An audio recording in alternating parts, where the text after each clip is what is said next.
Recording in progress. Mr. Eglin. Here. Mr. McDermott.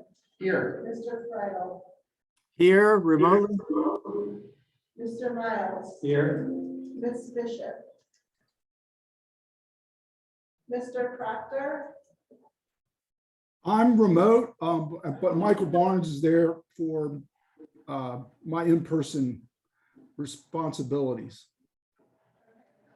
Ms. Pennington. Present virtually. Mr. Johnson. Here. Mr. Youngblood. I think he said he was. Mr. Barish.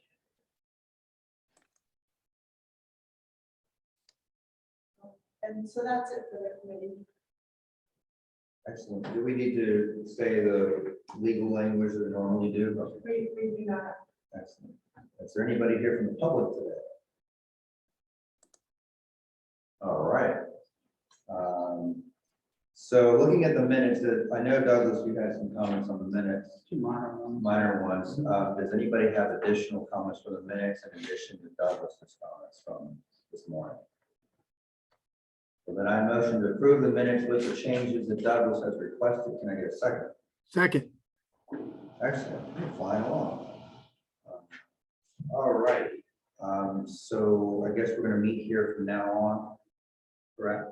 Yes. In this meeting, are we doing chairman and vice chairman, and when do we want to do that? I didn't realize that this is when you all did it.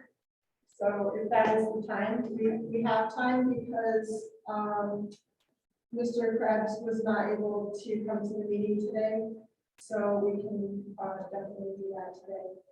Well, in that case, again, I'm Tom Eglin. I represent Louisa County. I've been the chairman of RTAC for many, many years. I'm willing to continue to serve as either a chairman or vice chairman role, but I'm also willing to step down and let someone else take it for a little while. And so I leave that entirely up to the pleasure of the committee. So in that, would anybody like to be chairman? Tom, you did such a great job. My short tenure here, I've been very inspired, and I think you should. I support Tom, nomination for Tom remaining the chair of the Rural Technical Committee, if that's okay. Is there anybody online that would like to serve as chairman or vice chairman? That was very pointed, Tom. I'm Jim Friedel. If you haven't met me, I've served as vice chairman for probably as long as Tom has served as chairperson. I've been interim chairperson before. I don't remember if I honestly can't remember. I'm willing to serve or allow others to serve. I think Tom is very modest in the fact that he's been great for us, but he's also been the only person willing to do it so long, and that's why he keeps getting nominated. So anybody else that is willing to step up is more than welcome, I think, to, not speaking for Tom, but to replace either of us. Well, it would appear that the motion to stand as I will remain chairman, but I believe we would need a motion from somebody to allow Jim to remain vice chairman. I motion to allow Jim to remain vice chairman. Second. No, look how fast that happened. Okay. So wait, is this year 2020 or year 2021? I mean, this seems like a familiar thing. 2022 to 2023 July. Yeah, but it could be said for each of the past previous years too. Yeah. Well, all right. All those in favor of allowing me to remain chairman, say aye. Aye. All those opposed? All right. All those who would like Jim to remain as vice chairman, say aye. Aye. All those opposed? Congratulations to both. I appreciate everybody's support, and I will try not to let you down. What other housekeeping items am I forgetting to go over?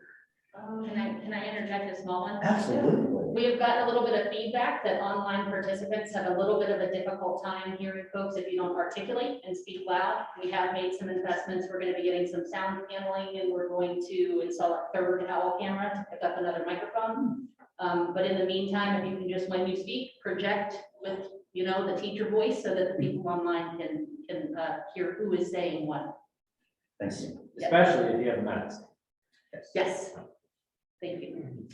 Does anybody have any other items, housekeeping items you'd like to bring up before we jump further I'll just quickly introduce Alberic here next to me. Alberic is a new transportation planner in Albemarle County, those of you who have met. So if you have questions or anything you need from us, feel free to reach out to either one of us. Al, can you spell your last name so we get it in the minutes correctly? KARINA-PLUN.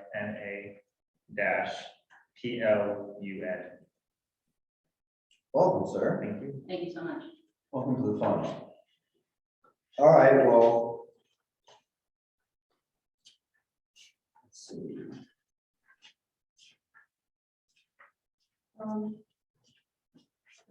So the next thing on the agenda is Mr. Krebs' paving rural roads presentation, and he's homesick today. Okay, So he'll come in at the next meeting for that. excellent. Well, I'm actually looking forward to that presentation. If, I guess we'll go ahead and jump into new federal funding opportunities. David. Here we go. So, you want me to go ahead and present up at the front, Lucinda? Yeah. Okay, we're gonna pass these out. Thanks, sir. Good. Can I pass them around? Yeah, thank you.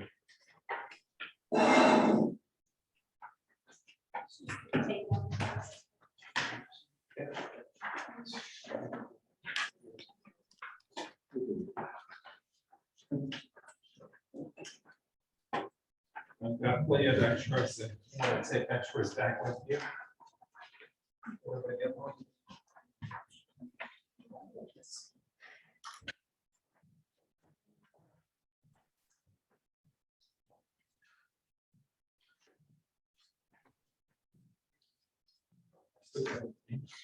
Send it over.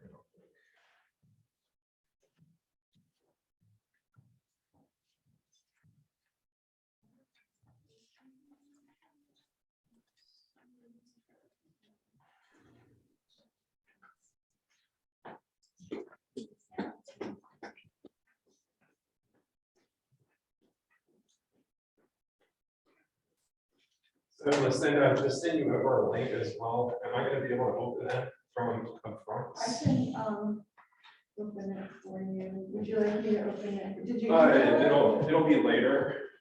Okay. So it'll go with the presentation for VDOT supports. I've got two presentations. There it is.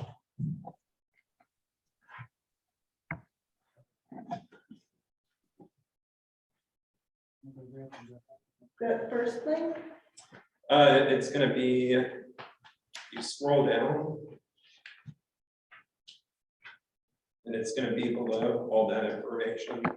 That link, the RTAC. Okay.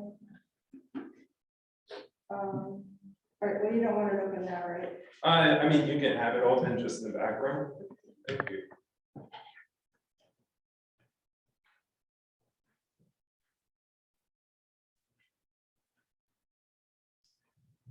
All right, good afternoon, everybody. Thank you for being here in person today and also virtually for joining in. Can everybody online hear me okay? Assume that's coming through pretty good. So, all right, good deal. Thank you. All right, so today we're going to be talking about predominantly one program specifically, talking about the new Safe Roads and Streets for All program. This is acronym SS4A. It's a new federal grant program for the US DOT. We're going to be discussing that program a little bit in some detail. I think I have to. Oh, you have control. Thanks. So a little bit about the program. It's part of the new bipartisan infrastructure law and Investment in Jobs Act. It supports basically initiatives to prevent deaths and severe injuries among all user types. So it's going to be not just automobiles, but pedestrians, bicyclists, skateboarders, scooters, everybody out there using roads and sidewalks. So basically referred to as Vision Zero. I know a lot of you have heard about Vision Zero, but it's basically a strategy or plan or an action plan to reduce all the fatal crashes down to zero over a certain time frame. So this program is going to have a pretty big focus on equity. I know a lot of people were at the ADA conference and there was a big focus on equity and planning at that conference. A lot of that is coming from the federal level. So we'll kind of discuss what equity means in this program and who it's going to be targeting. So one of the things you'll see, this was actually presented at the ADA conference, is kind of a breakdown of fatalities among pedestrians by race. So you can see the total population and then the various different ethnic racial groups in there as well. Next slide. So basics of roadway safety. Basically, we talked about Vision Zero, getting towards zero deaths. Complete streets is going to be a big part of this. So when you look at programs like Smart Scale that VDOT does and our various programs, they're very targeted to networks that are kind of on the V-Trans, identify need network. This is basically going to go beyond that. This is opening up all kinds of different areas that may not necessarily need a V-Trans need, but have, fatality issues, and it might be in what we call an equity emphasis zone. So that's going to be a big focus, especially kind of like on local roads and different roads off the arterial network as well. Will be eligible. Proven safety strategies is going to be a big part of this, looking at other examples around the country, other DOTs, what they've been doing to get down to Vision Zero, and looking at kind of low-hanging fruit countermeasures that work. So one thing you're going to see is that these are small projects. They start from about 5 million and they go up to 30 to 50 million, depending on who's submitting for the implementation of projects. Before we get there, though, there's one important aspect that all local governments or NPOs have to develop before they can start getting money for projects. Next slide. So basically, this program is a $5 million program for 5 years. Every year, it's $1 billion. So first year coming up, fiscal year 2022, is going to be $1 billion. Who is eligible for this program? NPOs, political subdivisions like cities and localities, counties, towns, federal tribes, and then multi-jurisdictional groups. So for a multi-jurisdictional group, I will say that the locality can only do 1 grant application per cycle under that program. So just keeping that in mind, that if you want to do an implementation project through the multi-jurisdictional group like a PDC, every locality within that PDC is basically eligible just for 1 project. So basically the deadline for the initial round is going to be September 15, 2022. So coming up very quickly, if you're thinking about applying for this, VDOT does offer technical assistance. I'm going to be going through that here in a little bit, but the timeline is very tight. It's very short to ask for that assistance if you're interested in that. So we're going to talk a little bit about the action plan and the implementation. So there are 2 different grant types. Before I get into that, this is an 80% federal match with 20% local or NPO match on that. So looking at the action plan, this is the comprehensive safety action plan. 40% of all funding from the first round is going to be going towards the comprehensive safety action plan. That is going to be your Vision Zero plan. So there's a number of different elements within this and criteria that you have to meet in order to basically fulfill the requirements of the comprehensive safety action plan. It's going to say action plan from here on out because it's a mouthful. But basically for local governments, they can do about 200,000 up to $1 million. I can give you an example. So Central Virginia TPO, which is the Lynchburg area, is pretty similar, I would say, population-wise to perhaps, the Charlottesville MPO area. It's about 158,000 people. The request that they're doing is 350,000 for their TPM. So that's kind of the range you're probably looking at in this area. So 20% match of that is going to be about 70,000. Tribal governments and then MPO, you can kind of see the various 5 million is going to be for the really big MPOs. Implementation comes after the action plan, and basically that's when you can start implementing projects from your action plan. Hey, can I ask a question? Is the TJPDC what you would consider a multi-jurisdictional group? Yeah, Or a political subdivision. or political, so yeah. So either Oh, or. TJPDC is a political subdivision Yep. as well. Yep. Okay. For regional government, yep. And political subdivisions and MPOs aren't bound by that one implementation grant per locality? Yeah, that's something I know it is for multi-jurisdictional groups, but I'm not sure for political subdivision. There is, a ceiling on the maximum amount of dollars you can apply per round after this. And I'll get into that a little bit here in a bit. Have a more detailed presentation, but basically no more than 15% of funds are awarded to every state per round. And so you're kind of being limited there already at the state level, and then regional applications are encouraged. So thinking about cross-jurisdictional projects as well. Next slide. So the first step you need to do, this is the notice of funding opportunity is currently out, and then the application deadline is September 15th on this. Develop your comprehensive safety action plan, and then conduct supplemental action planning activities in support of existing comprehensive safety action plan as well. And then it gets into implementing projects and strategies. So not necessarily projects, but also various strategies that you can do to kind of get towards that vision zero. That could even be policy goals as an example. Conduct planning and design. Conduct supplemental action planning activities in support of existing comprehensive safety action plan. So you have to have this plan in place before you can start applying for projects. So the plan is the key. And if you don't meet certain criteria that we're going to get into a bit later, to do next slide. So this is in the handout, I believe. This is just the example from Central Virginia PDC. I'm not going to really go into this in any too much detail. I'm going to talk a bit about that in the next presentation from the VDOT support section. But basically, this is where you go through and you kind of answer your various questions on, does the action plan include all of the following? And then does the action plan include all of the following activities? You kind of go through and you check and you see, what does your comprehensive plan currently have? What does your long range plan currently have? We can kind of fulfill some of the data requirements and some of the needs of the plan. So that'll kind of, clue you in into what you need for the additional for the safety action plan.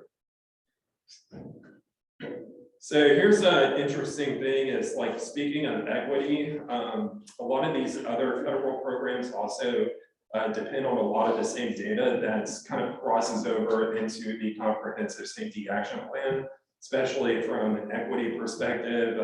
Programs like housing, EPA brownfields, there are various different programs out there that will also share some of the same requirements as the safety action plan, especially when it comes to equity. And I have an example map I'll show in a bit on that, but that's kind of, one of the key takeaways here is when you develop this plan, it'll also serve other plans as well and other programs. Is that the last one? Yeah, it is. Yeah. So I'm going to dive into this into some pretty good detail here. So the next presentation is Do going you to want be, my computer? or you can just bring it up. It's just the VDOTs.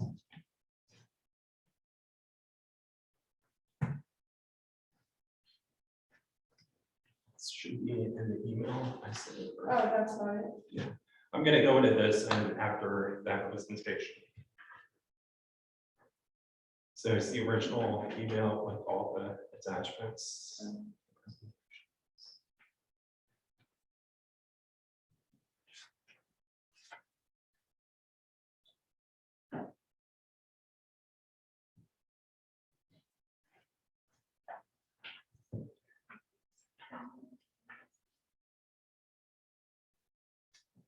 This one. Oh, those. So it's going to be this one.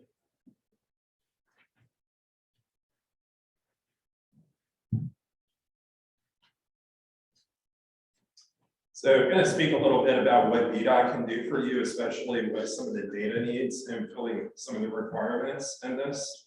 Next slide. This is a lot of this is from Stephen Reed's department. He's with the safety folks.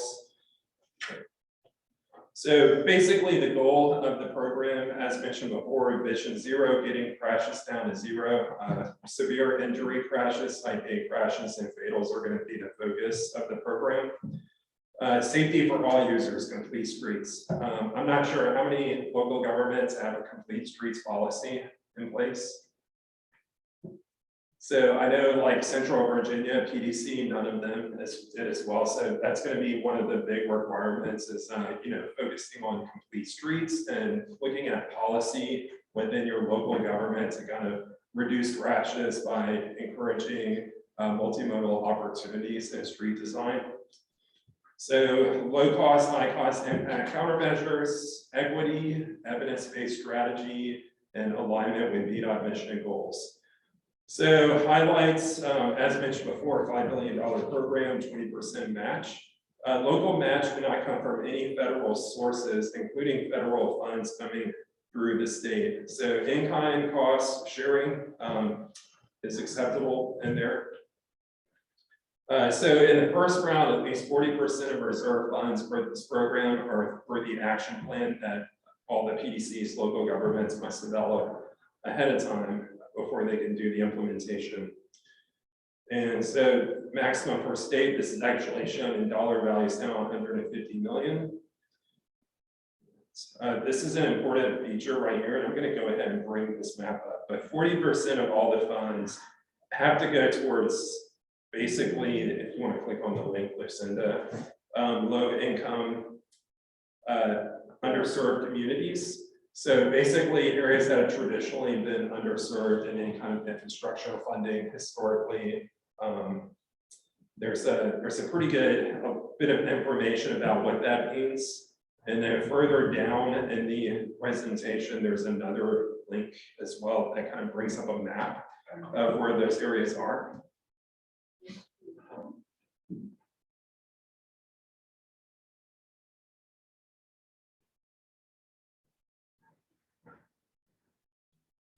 This one? I think it's just up, yeah. It's a We're little just, bit- This one, Lucinda. Thank you.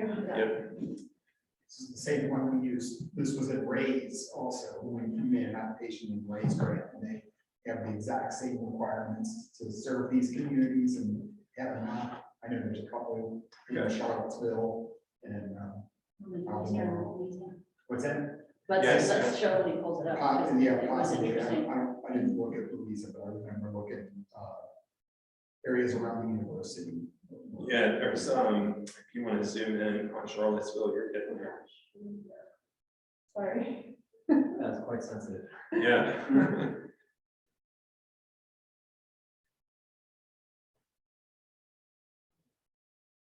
So basically reserving 40% of funds from that program. This is statewide as well. So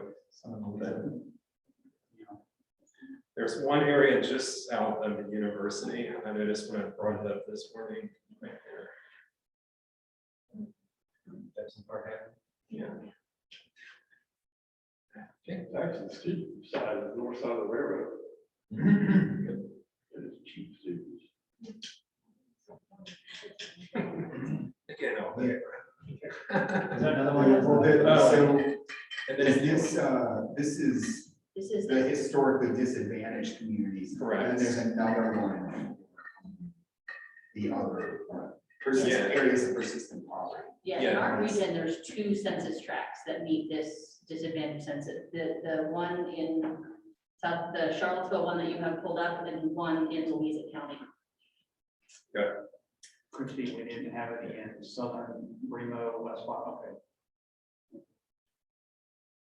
And it isn't to say that all funds are going to go to those areas. It's just, a portion of the funds. So there are definitely opportunities for all the local governments in the area and in the MPO and the PDC.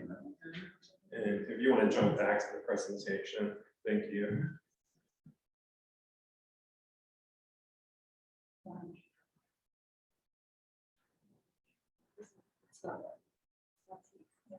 There were other census tracts in the area of persistent poverty. Yeah. For sure. So if you want to move to the next slide. Makes it harder to meet the standards. So just a little bit about the differences between action plan grants and implementation. For an action plan, they've already started the process in a couple of areas. If you want to reach out, Richmond Regional TPO, and then also the Bristol MPO, they've already started some of the data collection, focusing on basically equity and safety are kind of the 2 indicators that VDOT is currently helping out with if you request it. There is available resources for those 2. Basically looking at a 12 to 24 month timeline for the award to activity to completion. So it varies by the size of your MPO or your PDC. In this case, it's probably about a year to develop. In the application, there's a 300-word narrative that you write, and the new action plans are prioritized for funding. Supplemental planning, funding eligibility for existing qualifying comprehensive safety action plans. And then criteria for judging. Basically, this is where VDOT can provide some data assistance, is the historic crash rate information, and then the equity, the percent population in underserved areas. And then additional safety, less weight, low cost impact, variety of stakeholders, innovative tech, evidence base. So, and then we get into implementation, 5-year timeline on this program. It's a little bit more money, so looking at 5 to 30 for cities, 3 to 30 for rural areas, 5 to 50 for MPOs. Supplementary planning can be implementation dollars are part of larger implementation grant applications. So yeah, these are just some of the criteria for here. Basically, some of the criteria for judging projects come down to safety, reduction in crashes. So thinking of like the PSI index that VDOT pushes out, what is the potential for safety improvement based on if you were to implement a project at that location. Climate change is also a part of this. So resiliency is going to be a part of that. How resilient is your project in the face of flooding due to increase in storms and all of that. So you'll get basically awarded projects, and it'll probably be a prioritization process similar to what we see with other federal programs and state programs. More to come on that. So for now, that's kind of some of the criteria that we know about. It says it have ownership of roadways. Yeah. Eligibility. Does that mean that it's only local roads and no VDOT roads? So VDOT, I think Chuck can also speak a little bit, but if it's a VDOT road, then you have to work with VDOT on that. You have to have your approval and an agreement in place. So that's where it should be interesting. To put it mildly, because you'll have to basically form an agreement with VDOT to do projects on their roadways from this program. So yeah. David, I got a quick question, Yeah. and I'm not expecting the answer to it either. Okay, let's say we all have to submit for a smart scale by Monday. Let's say one of those projects is funded. Can if that's like a criteria to go after some of these funds, or can you do both a smart scale application and one of the, is there some kind of combining of the two possibly or not? Trying to think how the best. Because the criteria seems a little similar. the way that the VDOT's sorting it out for smart scale. Yeah, I mean, you can definitely apply for projects in, multiple programs. We have projects that have gone in HSIP and revenue sharing and smart scale, all in the same. But I don't know if we've ever done a federal. I'll have to follow up on that. And I'm not looking for an answer, just one of the things, because I mean, safety, there's just a lot of stuff here that you have to develop for a smart scale application. Oh, you mean like using the resources that come out of this to Yeah. help you find areas for smart scale projects down the line? That too. Okay, yeah, definitely. So in the map I was gonna show here in a bit, I think will help with that as well. You can overlay different layers from this effort and then kind of identify where priorities could be for smart scale as well down the line. All right. So here are the elements. So basically there are 9 different requirements, of which you need 7 at a minimum to basically be considered a comprehensive safety action plan before you can start applying for projects. So it needs to be recently adopted by 2017. Basically, comprehensive project strategy, time ranges, when strategies and projects will be deployed. So this is basically your prioritization effort that we've done in the rural long range plan and the LRTPs and CLRPs. So developing some kind of a prioritization for short-term, mid-term, long-term projects. Safety analysis, looking at crash history, systemic needs on all roadways. The product would be the high injury network, and that's something I might as well go ahead and bring up the Richmond example that they did. So Stephen Reed's group assisted with the creation of this map. I think it's already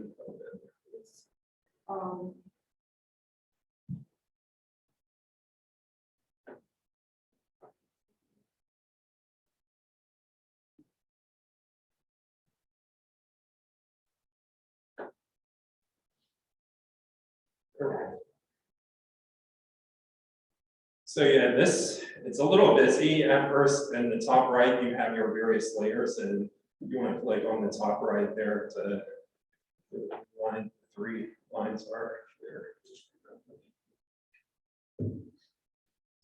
So here's kind of like the different layers currently shown, and basically all the crashes are mapped for your high injury crashes. So that's where it gets a little busy, and then basically right next to that you have your 3 little layers right there.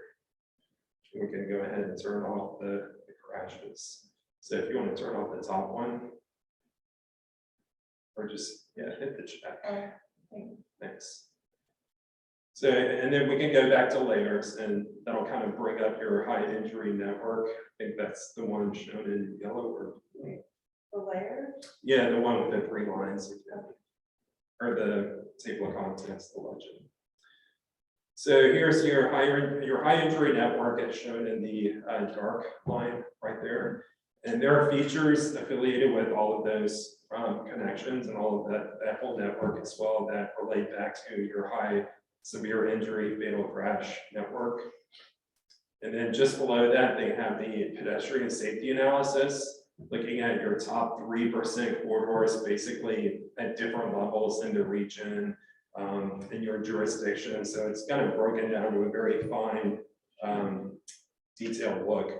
And if you click on some of the features, it'll bring up attribute data as well affiliated with that, and kind of provides a pretty good overview, as well as the health opportunity index, which is another key indicator in those requirements for the 9 requirements. So this is something that Stephen Reed's group with VDOT Central Office assisted Richmond with.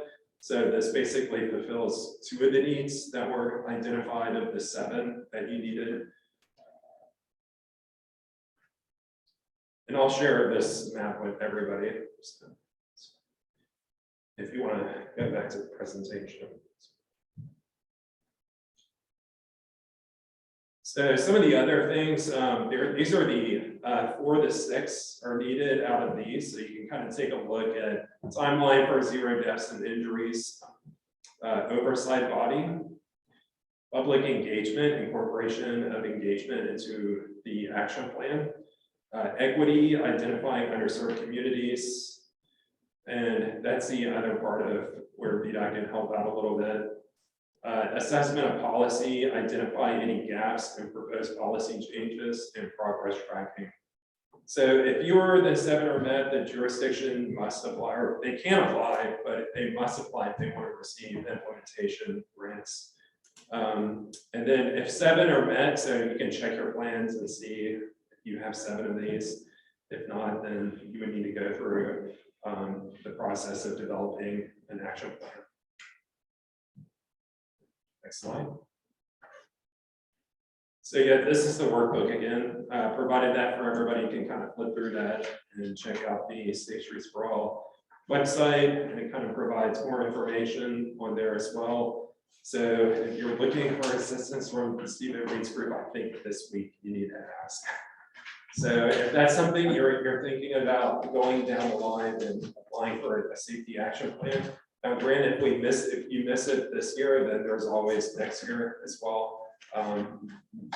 So we're flexible, and so VDOT is very excited about the program, and as Stephen Reed's group, they want to get the MPOs, the PDCs, and the localities involved in this, and make sure we're kind of aligning with our mission to reduce fatalities and injuries on the network. So yeah, here to provide any kind of data assistance you need on this. I think that's about it. If you have any questions, there's quite a bit in the materials, and I'll send over the links as well. That'll have a lot of the cool maps that were presented. I have a question. I think, I've heard VDOT talk about safety for a long time, but I also hear VDOT talking about throughput. And, Albemarle County might be talking about, oh, we want to make Route 29 North a place. We want to do placemaking there. But VDOT would say, no, that's our arterial road. We need to have fast traffic moving on there. So historically, I've never really taken VDOT very seriously when we're talking about safety, because I don't think you can have safety and speed. Those are at odds with one another. So I'm trying to make sense of it. I like what I'm hearing, but I'm trying to make sense of how this program fits into the broader VDOT strategy. And maybe that goes to Lucinda's point that complete streets is only for local roads. So we're only going to have safety, and we're only going to have a timeline to 0 deaths on local roads. But as long as we keep having high-speed roads, we're going to keep having fatalities. It doesn't seem very rational to me that we would expect to have 0 fatalities while also prioritizing speed and throughput. So is this a sea change at VDOT, that they're shifting their priorities away from speed and throughput? I don't know how to make sense of this. So, I mean, safety has always been, at least in Lynchburg district, it's pretty rural. We only have a couple of corridors that are, statewide significance, 29 and 460, 58 as well. And we're doing projects like the ARCA in Livingston that, all through there, we have identified solutions for increased safety, reducing crashes, where we have PSI locations that are kind of pretty much limited in V-Trans of where the crash top 100 hotspots are. And so we've been focusing pretty heavy in our studies on addressing those safety issues through alternative intersection design. ARCAs, green tees, all of that, which also address throughput. I mean, that's a big part of it for the corridors of statewide significance. Arterial preservation on 29 is pretty important. But yeah, I mean, it'll be interesting to see where it goes, because safety is a pretty heavy weighted area in smart scale for us. And we try to do safety projects predominantly, and that's where our studies are focused mainly, is through that. So I don't know if you want to speak a little bit on that, Michael, or. Well, I mean, obviously there's a little dichotomy there. I mean, it's throughput for people who are going all businesses. If you're driving from Lynchburg to DC. Yeah. And, bypass around the city was shot down a long time ago. So it's 29. It's going to be, as long as it's trying to serve 2 masters, be a local street and be the regional throughput. So I think that you have to make some about it. Right. But as far as the sea change, I think, always been you know, geared toward safety, and I think that maybe some of the stuff is local streets, trying to make more complete streets. I guess in that regard, if you go back 10 years, 15 years ago, I guess it is a bit of a sea change. Yeah, no, in VDOT, we have the urban development areas. They're pretty much targeted, you know, areas that we know are going to be high growth areas where we want to have smart, safe growth patterns. So that's always been kind of where we focus a lot of our safety, better streets, better connections, complete streets. It's kind of into UVAs, but this will broaden out, I think, that UVA program and just make it more accessible to some of the local roads as well. Is there a model that VDOT is looking to, a city somewhere who has achieved Vision Zero or come close, and what kind of strategies have they used to get there? Yeah, we're actually doing, you know, TBRAC, the Research Council at UVA. So we're actually doing a study right now where we're looking at cities around the world. We're looking at Oslo, a couple of other places, but we're taking European and also South American solutions and what they've done. We're going to have a pilot program where we're going to have a couple of different innovative solutions that are going to be imported from a European, you know, kind of perspective. And we're going to find a couple of different areas. Could be Lynchburg district, could be Salem, could be Culpeper, to be determined. But we're kind of figuring out like what can VDOT adopt from these innovative solutions and what is feasible. So we are doing a study. We're looking at different cities and how they've managed to achieve close to, if not quite at, I think Oslo is the only city that has actually achieved it in the past couple of years. But yeah, so we're taking a look at it and hopefully some good will come out of that study. I know like V-Trans doesn't really do a good job of looking at bicycle safety and bicycle accommodation connections. So that's one area I think the study will also be useful is, you know, finding solutions for, you know, down the line, how can we implement better bicycle pedestrian facilities and get those connections built, and lack of V-Trans and doesn't really cover it very well. So that's, you know, that's one area I would like to see kind of improved down the line for sure. Sounds great. Curious for the room, who, oh, sorry. Go ahead. Yeah, I have a question on, just to make sure I understand it clearly. I know that you can do multi-jurisdictional applications where multiple jurisdictions come together, choose a lead applicant. But you can also do political subdivision where the PDCs could be the lead applicants on behalf of the local jurisdictions. Yes, yeah, and I'm thinking, I'll follow up on this, but I'm pretty sure it's limited to one per locality. One, like say if we were gonna go for the action plan. Right. And the NOFO is clear about you can have one regional safety plan, or you can create individual local safety plans as a regional project. My question for the follow-up is then for implementation. All of the jurisdictions within Region 10 would then be eligible to apply on their own for implementation funding? Yeah, that's a good question. Versus, is there only one application allowed by the PDC of any of the jurisdictions? That's a very different calculus for our local governments that are interested in a regional approach. It reduces the effectiveness of having a regional plan if we can only make one. Right, it seems like, it seems like implementation anyway would be best suited at the local level. And as long as you can show that you have a safety action plan that meets the requirements, you should be eligible for implementation funding as Albemarle County or Fluvanna County. But I want to make sure that that's accurate, because I haven't seen that necessarily in writing. Yeah, I haven't seen it, at least on their resources. I can reach out I think to that's a good US question to go ahead and ask them. DOT's technical. So, the only other program, I don't really have a lot of information, is the Reconnecting Communities Pilot Program. That's, the NOFO is out right now. I believe October 13th is the deadline for applications on that. It's a smaller program, $1 billion for 5 years.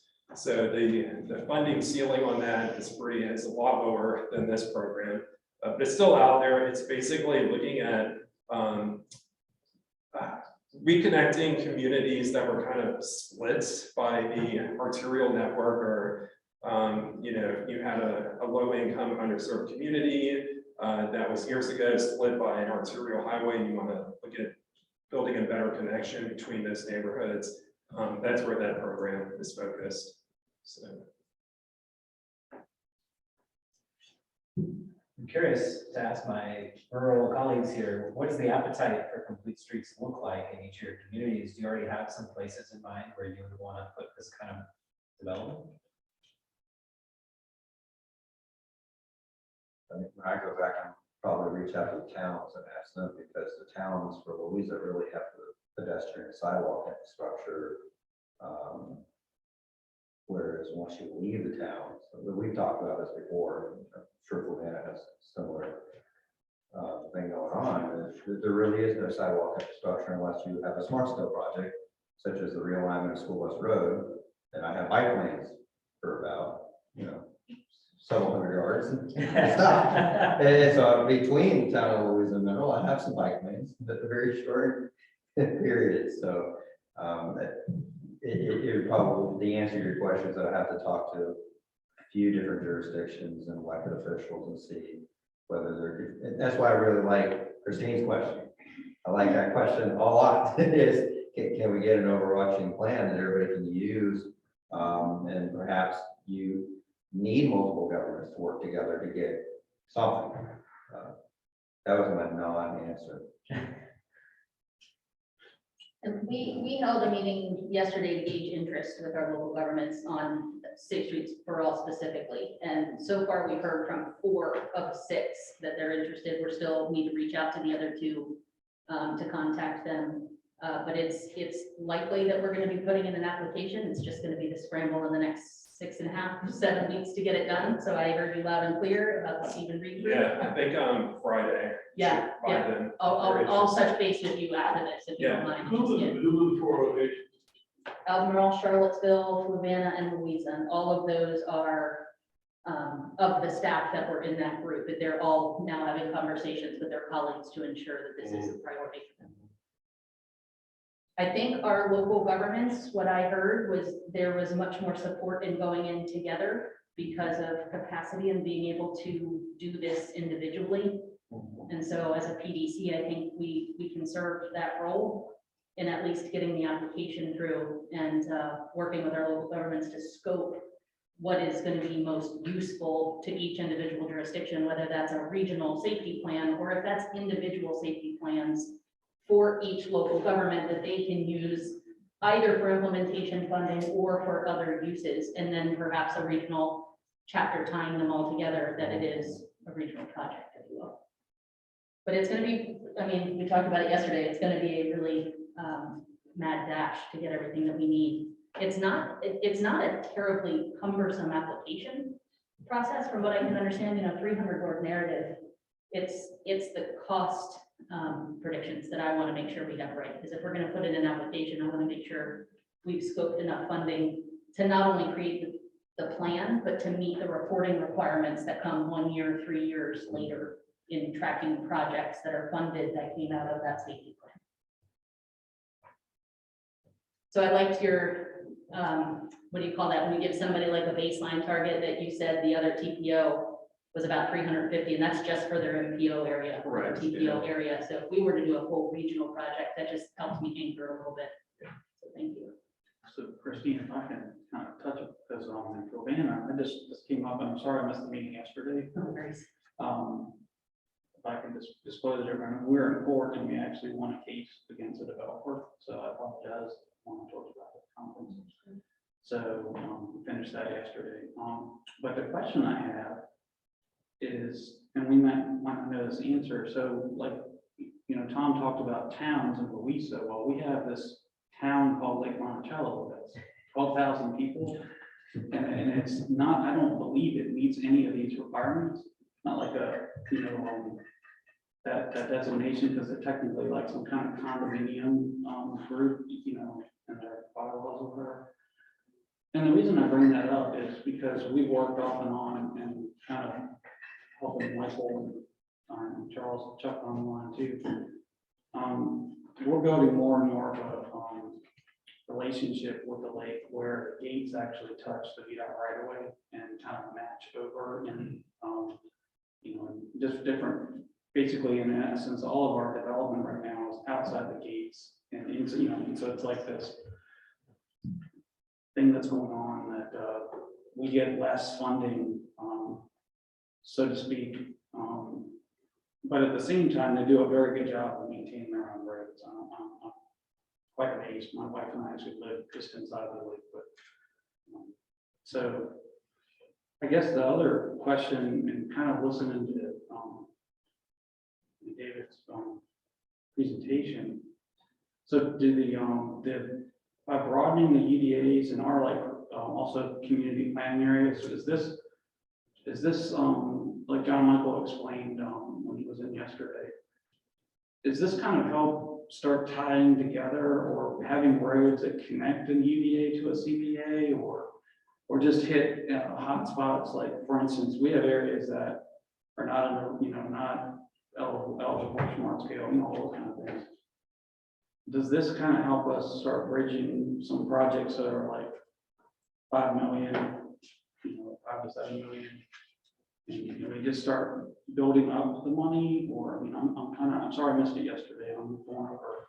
I looked at it this morning. We'll send the stuff out. Like in case in point, what y'all are thinking. Our main line. I'm sorry, it's not. We have it's 53 in Richmond Lake Road. It's just it's a terrible area for us to try to fund. But right now, VDOT's doing a great job of surfacing the road. We have projects that, like the funded roundabout at 250 Troy Road and Zion Station, kind of the outer part of the Zion Crossroads area. And then we have another project that's up in here that we're going to be doing at 600 and 618. So there's areas around the lake that we want to complete and do work, but it's also going to indirectly affect Route 53 because a lot of traffic's going to be on for like these two main projects. And not to take everyone's time up, but basically you have a circumference around the lake and there's no other way. There's certain areas, like we found out, for instance, on January 4th when all the trees came down, right, Tom? And so for our perspective and a longer look at what we're trying to do is we need also, once we finish our smart school projects this week and everything, to start looking at actual like thoroughfare plan for the county. With a lot of work that you all have done for Albemarle, because we need some additional connector roads. I'm mentioning all this is how are some of the funding sources like this federal program for safe streets to work these things in, and how?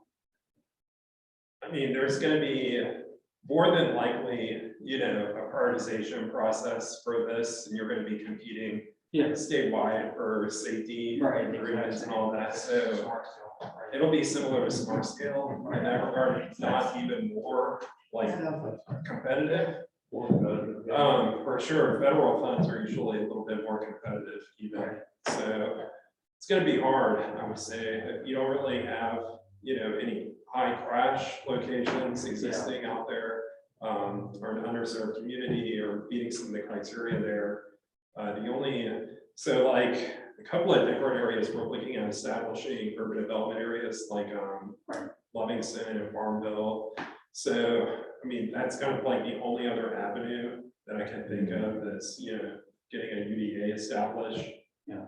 But I mean, we're fortunate we have UDA and CPAs, but like Kevin, I was telling Kevin when you started your discussion, our census tracts are so large, so everything gets diluted, so to speak. Like in an area that we might have like Louisa, that's eastern Louisa, that has pockets of poverty or disproportionate type things, but we have some of the similar things that are just really small, the bottom of census tracts on them. I'm just hoping that since Peter Craig wasn't speaking, we could ask more of these questions. I wasn't trying to use up everyone's time. Actually, Douglas has helped me figure out a better way to answer Stephen's question. One of the things that I see from a planning standpoint is we have these developers that are looking to put in planning and developments. Because we have an ordinance that requires, infrastructure on your site plan, landscaping, bunch of requirements. what I would like to see in something like this is that, okay, so you're gonna get the development over the next 5 to 10 years that has all the pedestrian improvements in it. And, you know, possibly parallel parking and whatever else, but right next to it, you have something that was built between the late 90s and 2000s where you literally can't walk from Walmart to the Lowe's to the whatever. And so, yeah, so I, you know, that's for a rural, your asked question is, you know, for a rural county, what are our issues? Rural areas are gonna be rural areas. It's not much you can be able to do with that other than put the bike lane in. But there are, for rural areas, some of these small shops that are continuing to develop, like Zions Crossroad.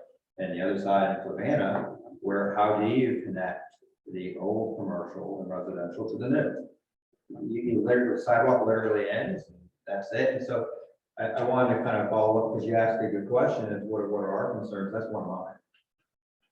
And then the town said, I think something we can contribute to the conversation is we could generate heat maps of where we're doing service in each of your counties. And complete streets are going to amplify the value of those services to your constituents, that we can drop somebody off in one place and they are going to be able to walk from Lowe's to Walmart more easily. So that's something that we could offer.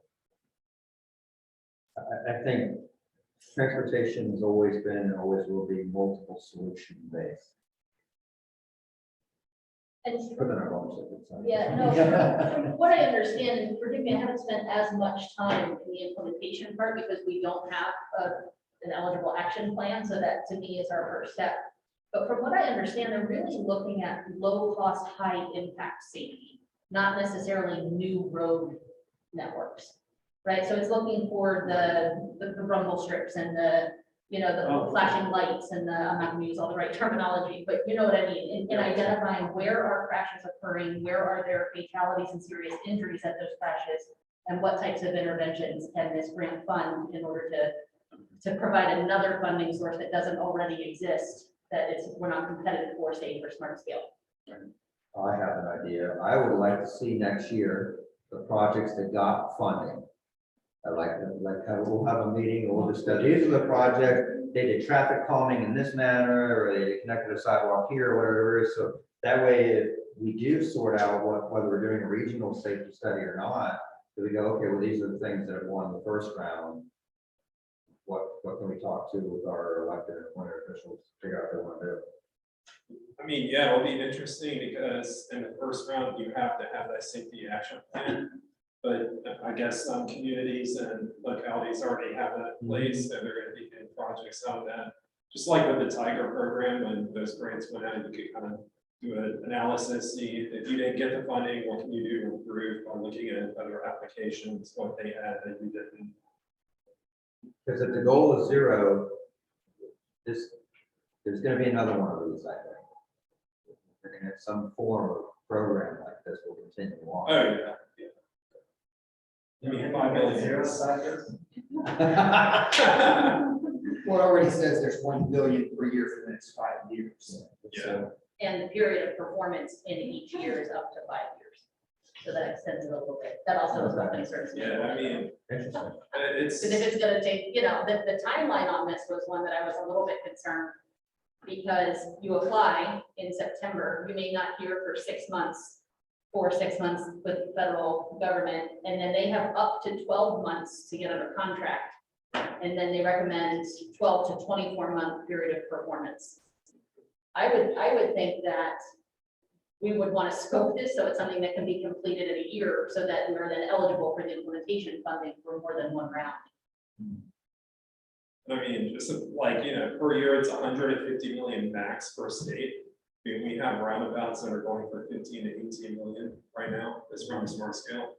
So that kind of puts it in perspective, how much, or how little, really, when you think about it, spread out across the state. So low hanging fruit, you know, striping, our RFPs, all of the flashing lights, high impact projects for low cost is what they're looking for. So. All right, This is Chuck. I'd like to add to what David's been saying. I mean, most of what we look at from smart scale perspective with the localities is the safety issues in their jurisdiction. Because those are the only projects that we're really finding that are competitive in smart scale. So a lot of what we're doing is already going to be looking at this program, because we look at the top PSI locations across the district and focus in on the most critical needs locations and work with the localities on putting something together for those applications. So a lot of that stuff, and Stevens Reed is what they're doing is they're taking that crash data that we already have access to, and they're like just massaging it into those maps like they showed at the Richmond TPO, where they're more segregating out the fatalities and the serious injuries and the actually they show the type B crashes too, which are the visible injury crashes into a plan. So I mean, a lot of that stuff we're already doing, so we do have a good leg on this. So creating those maps isn't that difficult to do. The more harder part to do is overlaying it with equity areas. Those are not as prevalent across the district. So where those safety issues overlay those equity issues, that's where you're going to have the biggest bang for the buck with this program. But I will say for smart scale, we've got 38 projects this round that are being submitted. 30 of them are innovative intersections where we're looking at safety issues and we're trying to address the safety issues at a specific location. Yeah, I would say it's pretty similar in our district, 32 applications and 12 of them are roundabouts at PSI locations. And then we have ARCAs going in. So I think only 2 of them are really new construction, major projects that are safety related. So. All right, well, thank you for that. We had a lot of questions on that. That was good. Yeah, that was great. Bicycle and pedestrian infrastructure, what a great segue. Yes, here we are. It's nice to be speaking to you all in person for the first time. Yeah. So I'm going to be presenting on a project that I've been working on for the past 6 months here, and it is a bicycle and pedestrian infrastructure assessment. It was done in the towns of Sandersville and Scottsville, but it can be recreated elsewhere, but definitely more suited for rural, small town areas. So this was a part of the Rural Transportation's program, work program for last year. And the purpose defined there was to better understand the bicycle and pedestrian landscape of the incorporated towns in the district, and then to develop an actionable vision for the multimodal investment that's aligned with the locality's broader goals. And just so you guys can get a sense, if we were to recreate this, what the project timeline would look like, it was about 6 months. There is some field work involved in this process, so that does bring some constraints due to like weather and just timing things out. But going through the timeline, basically we had our staff kickoff meeting where we reviewed the scope that was defined in the program. But we really had to dig in and do a bit more research there to define what are those data points that create a bicycle and pedestrian network. And so that involved a little bit more research, and we were able to define the scope with some help from resources from the Federal Highway Administration, the Rural and Small Town Design Guide, and then also it's like case studies and connected and equitable streets. And we defined pedestrian facilities that we were going to be looking for as sidewalks, crosswalks, signalized crosswalks, and then bicycle facilities as your bike lanes, those buffer areas. So like if there's a vegetated portion between the bike lane and the roadway, and then bicycle racks. And then next slide, there's a bit more data that didn't really fall into either one of those, but definitely informed the network.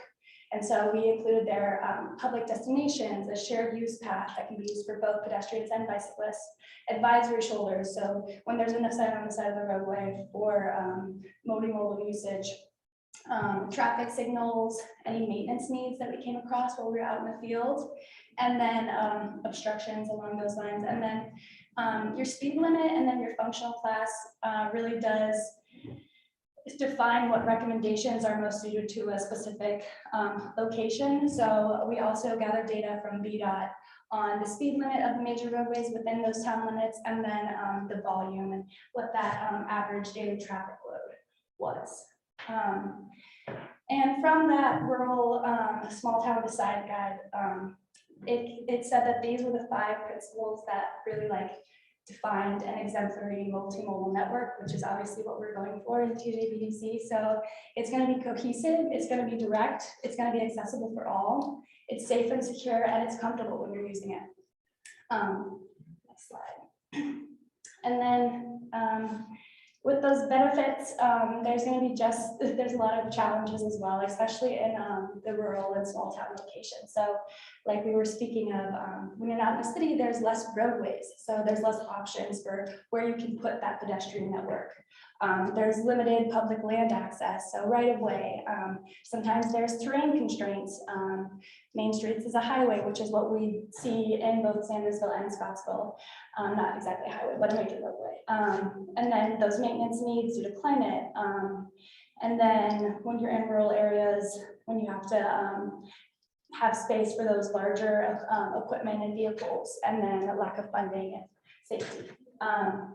But there are just as many, if not more, benefits. So added recreation, more accessibility for those underserved populations. There's air quality improvements, increased mental and physical health, less congestion on the roadways, more tourism, economic development, and safety improvements.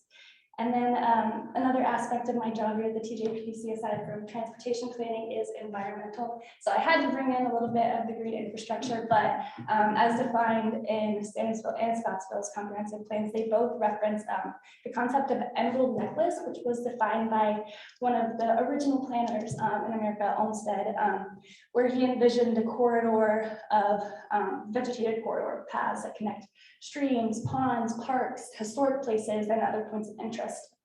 And further benefits here are going to be increased access, flood protection, wildlife preservation, water quality and quantity improvements, landscape beautification, and then also those co-benefits for your grant applications, making you more competitive there. And you can see here, this was part of, I believe it was the Greene County Multimodal Corridor Study done in 2009, where you can see really what a green necklace would look like there. And for both Sandersville and Scottsville, you can see there, there's a lot of streams and waterways that go through it. So really having those vegetated buffers will help, especially in Scottsville, knowing about all of the flooding that happens there. If you can bring that in ahead of time and plan for that, there's a lot of added benefits.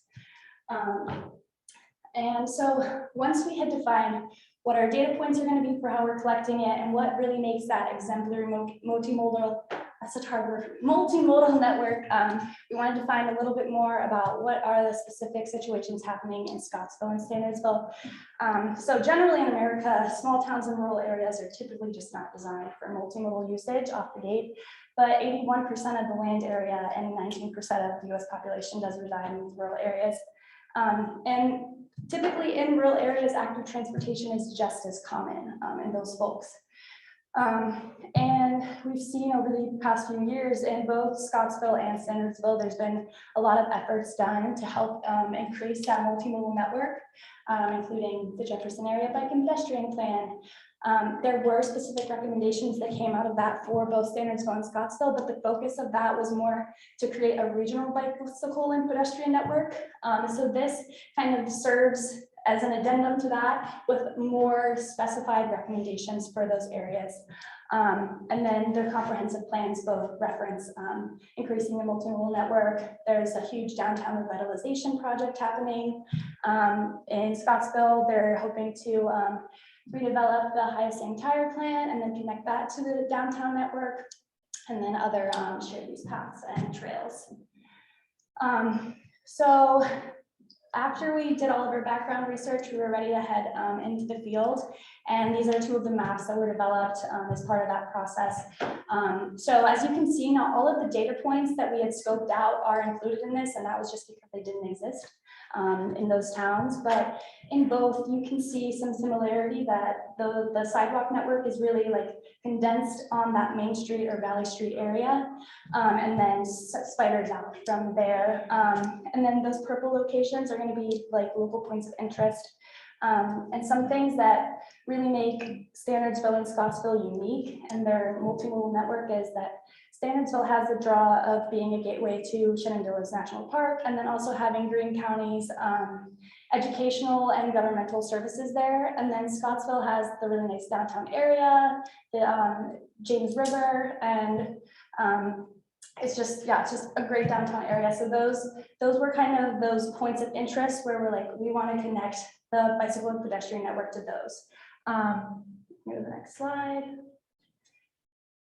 So aside from the data that was collected on the ground in the field, like I mentioned, we collected data from VDOT on, I just showed you here Scottsville's, but you can see the speed limits on the different roadways, and then the functional classification, which is going to be what the volume is on that roadway.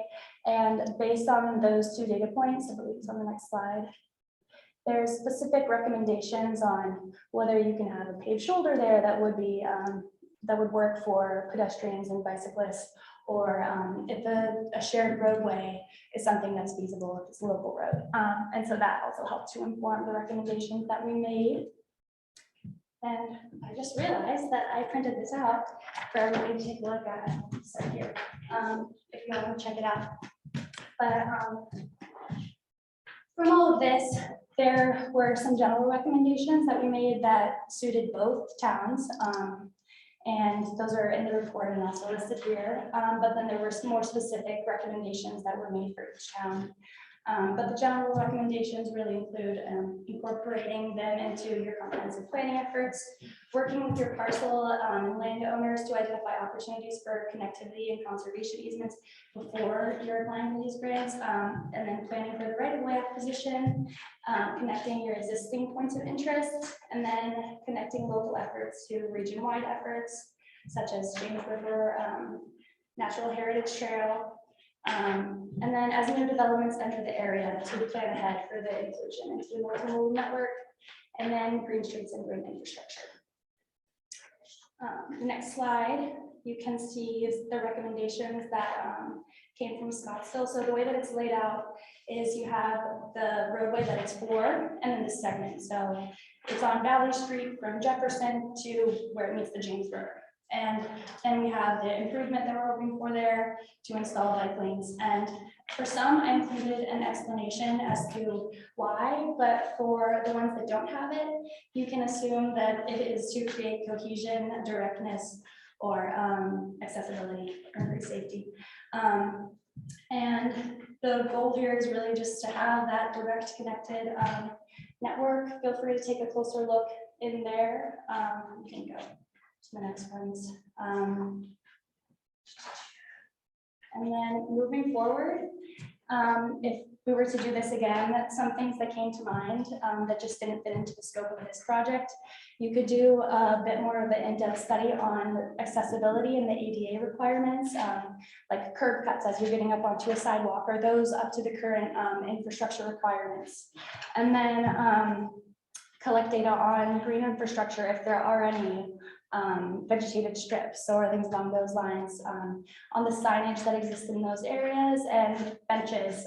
But there's lots of other ways that you could take this. And that is all I have. If you have any questions. Thank you.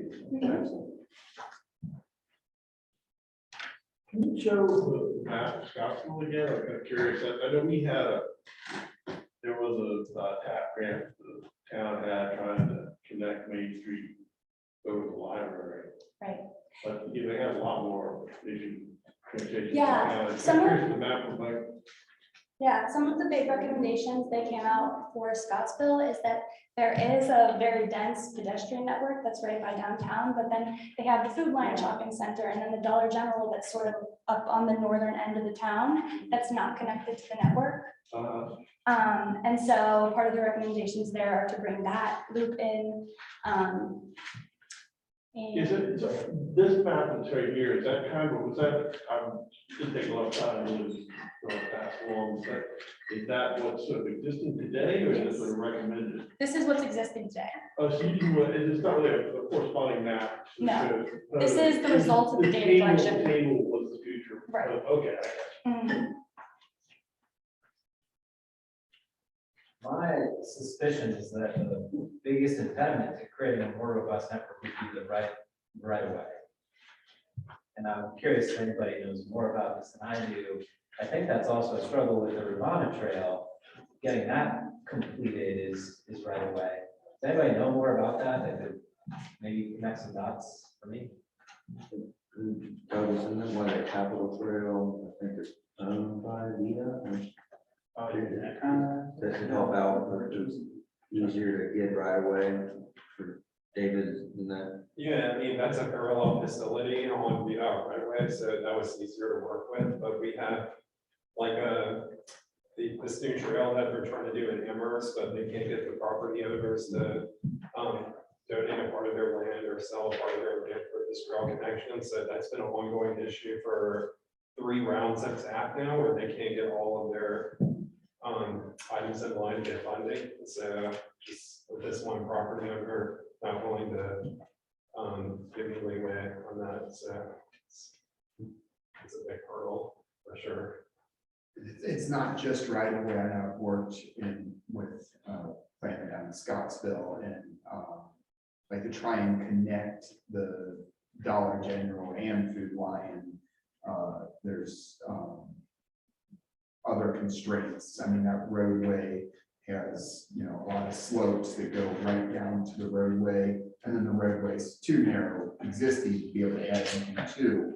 So there's really no way that you could build a pedestrian or bike facility that follows Route 20 or Valley Road that connects that. So you have to take people out of the way and around on these back roads to get there.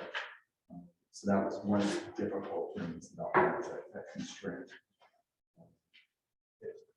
Keep in mind, finding the right funding programs is, smart scale, it has to meet a transportation need. So you have to meet certain criteria, and then oftentimes they don't like the off network connections on these. They prefer to be on the parallel roadway network.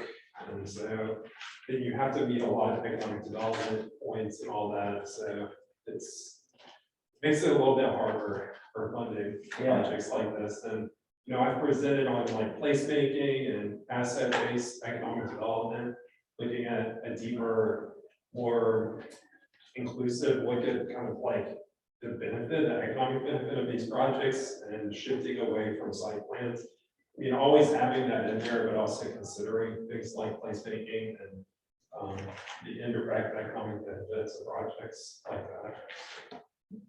I know there's some, this is pretty out of the box, but I know there's some European countries where they have right to roam laws or policies. I wonder how large a pool's area there would be to try to explore that concept in the United States.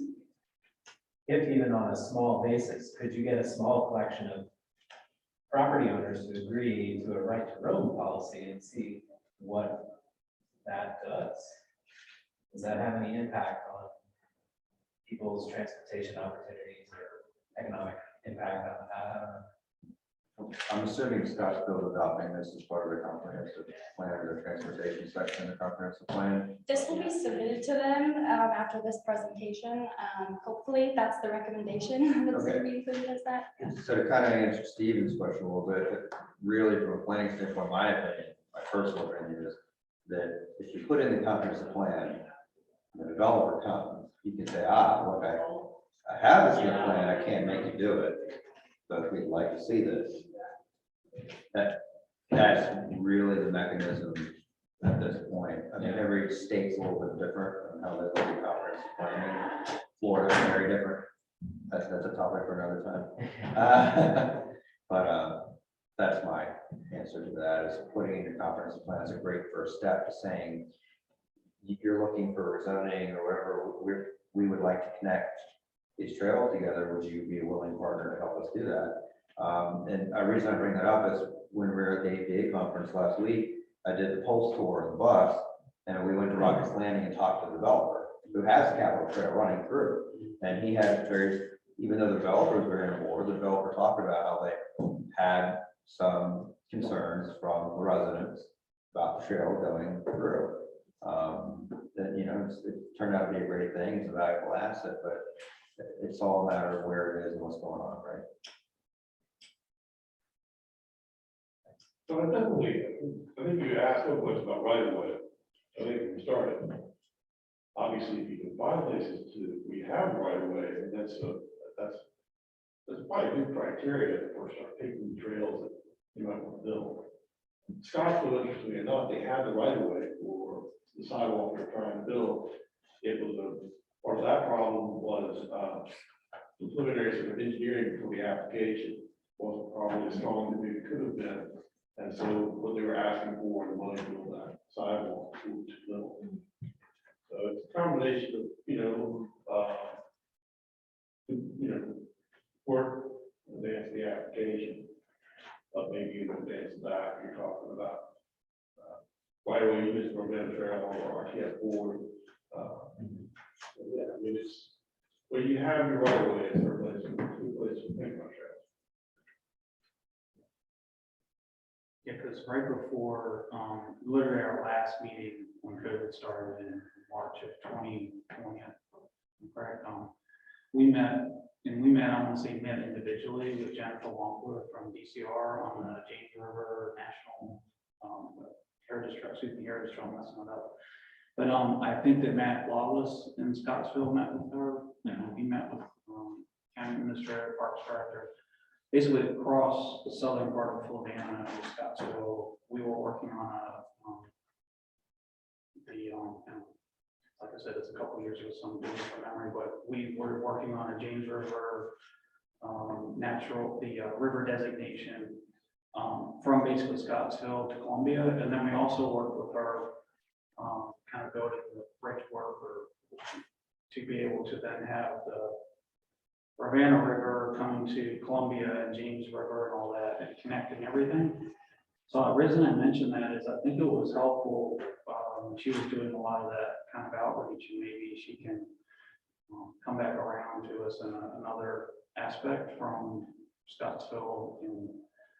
And recently I did reach out to Matt Lawless about working on our comp plan parts. So I'm thankful for some of the research you guys have done.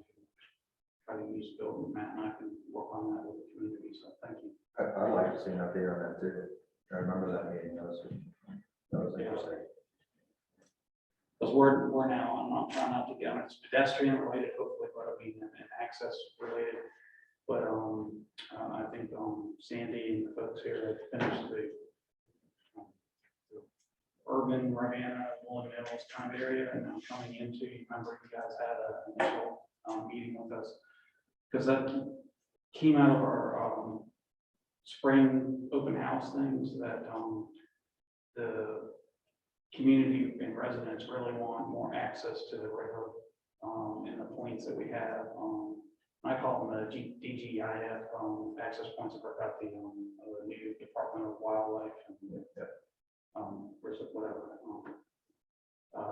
Sorry, I'm getting a little off, but basically we saw a lot of gaps in our connectivity, and we think that there's opportunities to partner with the state and you guys to help us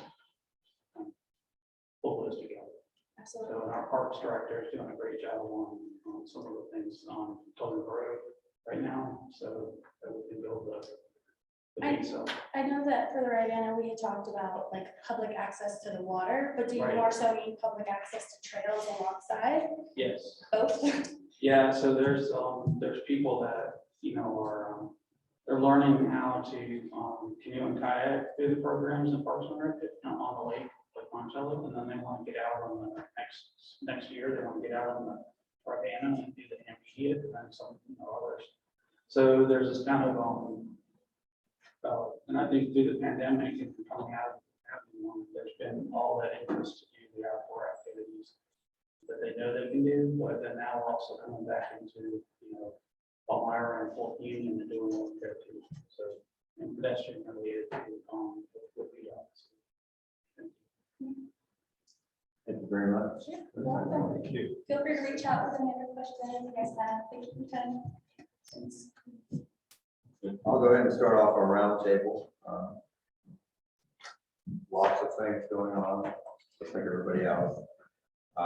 Looking forward to wrapping up Smart Scale. I know Chuck is working very diligently with me and other localities, getting us the last pieces we need to press submit. Would love to press submit this Friday for Smart Scale. So yeah, there'll be a lot of talk about in the next meeting. Good luck doing that. I'll go ahead and keep in mind here, our discussing for us, I think all our projects are urban area projects, although I don't, the ones out there, Milton, maybe right on the verge. Is that- Yeah, that's right. We got a couple that are right on the edge of the one in Crozet, Old Trail on 250, and then some out there on 250, heading east out of the county in the Milton area. Route 22. So that's the big push for us as well, right? Still got a lot high level of rezonings coming in, but all that stuff is also urban projects we've got. We did just recently finalize the secondary 6-year plan, which has our paving projects, and still looking forward to that Peter Krebs presentation, because that was a big question that kept coming up from the public and the board. It's like, what if we don't want to pave any more of these roads? Are there other options? What do we do with this $1 million or so that we get from the state that says it has to be used for paving? So I'd like to look forward to that. I also listen, I wonder if maybe you might want to, if Peter is going to come next time, maybe also see if Terry Shepard, the resident engineer, wants to attend. I think the 6-year, the paving programs are managed through her, but she's been part of those discussions about how to use that money. VDOT engineer? She's a resident engineer. Yes, Resident she's engineer the for Charlottesville area resident engineer for VDOT. Exactly. Yeah, I don't know quite how she actually manages the paving program per se, and what streets you get paved next. I think it's mostly out of the district. But the rural paving program is something different. Yeah, you know, to be honest with you, I have some familiarity, but not intimate knowledge with that stuff. Yeah. But especially the idea, I know that it's allocated to, each county to pay so many roads per year. I don't know, if you don't use it, I would assume it would go into the pot for the local county to use. Like you can pay shared use basket, or whatever, something like that. Yeah, and that's been our understanding, but is I think what we'll hear from Peter, and I wasn't part of the conversation that happened, was that there are counties in Virginia that are using those paving funds for things other than paving, to more like maintenance projects on paved roads rather than just paving projects. So that's what I think we're looking to hear from Peter, because he spoke to Loudoun County, which is the one that brought them in. I'll ask Terry Shepard to come, or if she recommends somebody else comes. Okay, great. I don't, we're also this is all, a lot of the stuff is going to be wrapped in our comprehensive plan update, which is underway right now. I don't know if anybody's been following that. And we've got a lot of information with our website up for the comp plan update. It's got a lot of information about land use, a multimodal transportation plan is going to be part of that. So we're looking for that, and also updating all of our transportation priorities right now is another big push for us, because it's been a few years since we've taken a look at all the projects that are recommended in all the plans that I'm looking at. Trying to figure out what do we want to focus our funding and staff on.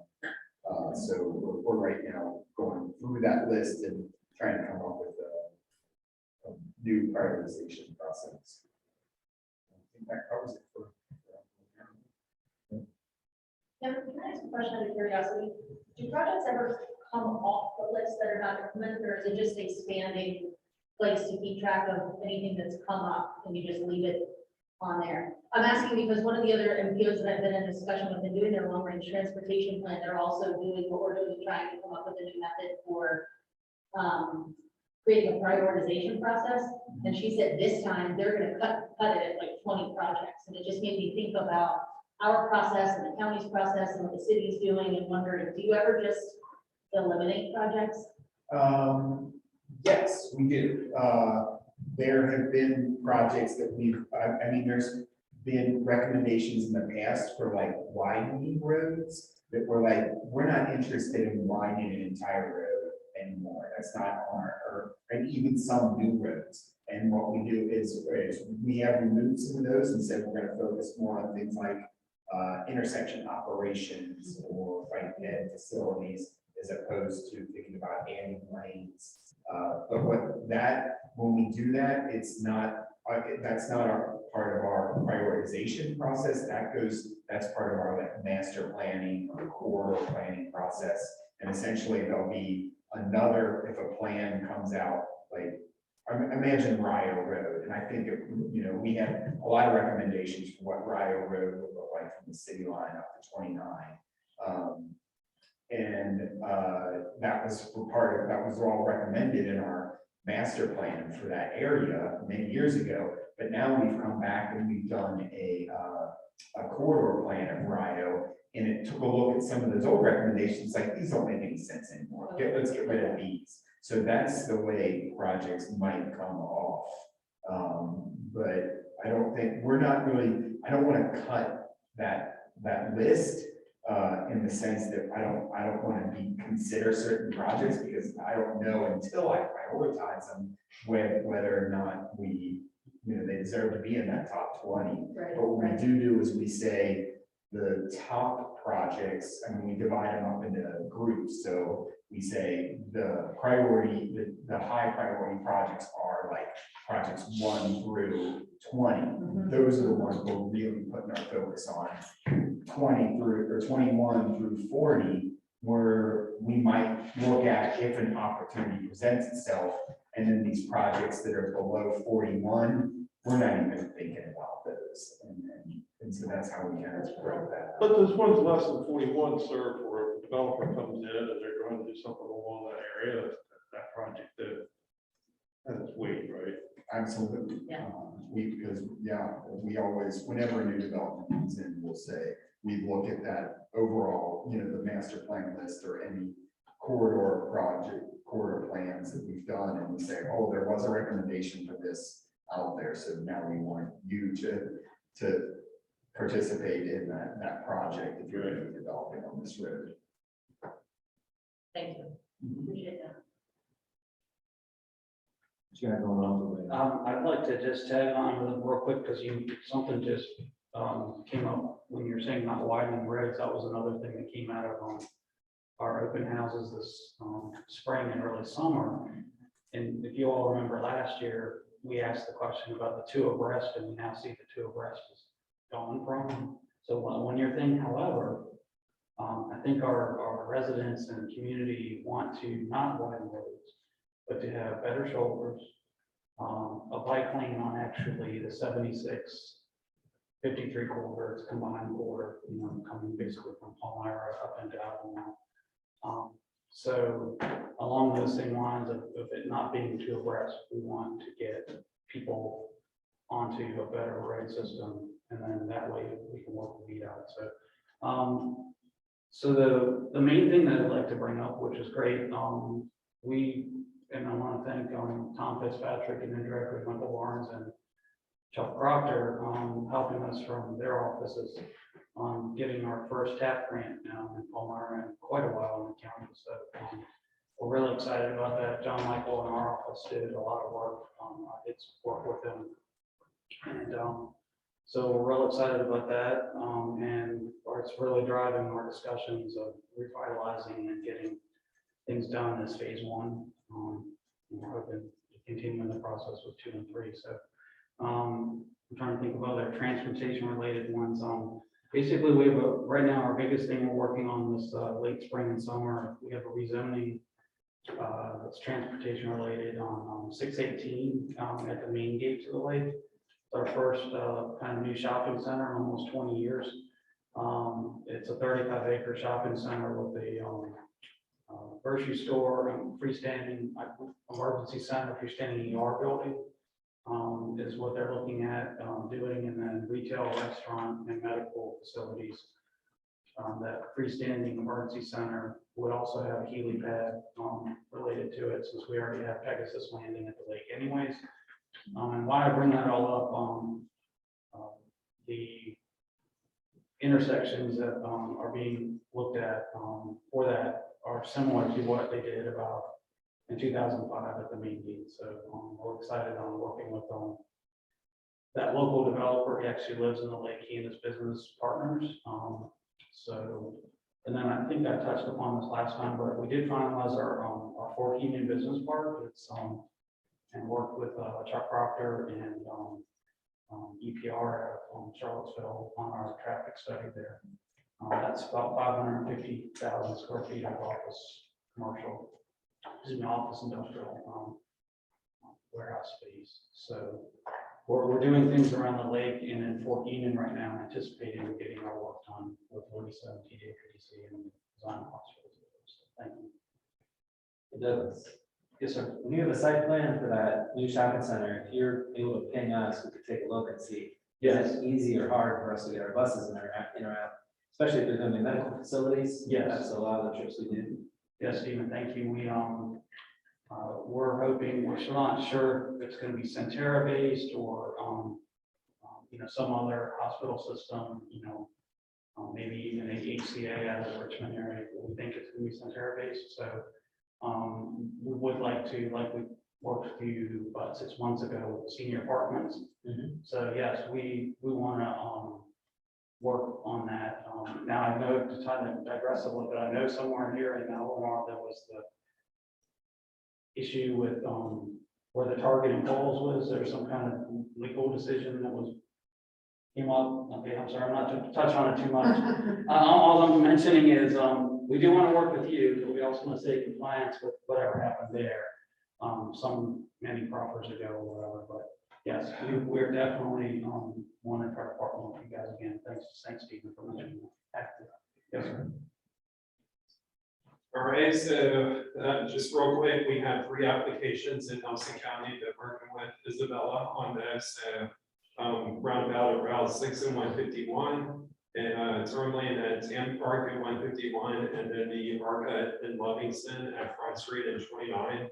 The big news is that we're kicking off an update to the Route 151 study. So the last Route 151 study was done 10 years ago, and typically the shelf life for these plans for small scale applications is 10 years. So there's been a lot of growth on the corridor with new breweries, new wineries, and cideries, and all kinds of agritourism through there. So we're going to be kicking that off here soon. We actually just got our scope of work approved last week by central office.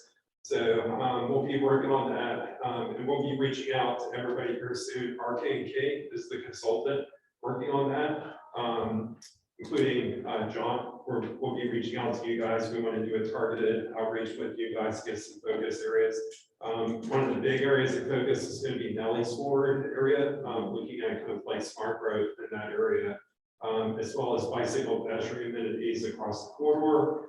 We actually collected 12-hour turning movement counts back in May at Route 6, 840, Tam Park, Greenfield, Rockfish School Lane, River Road, Winter Green Main Entrance, and Beach Road. And we did 48-hour speed and class 2 counts throughout the corridor as well.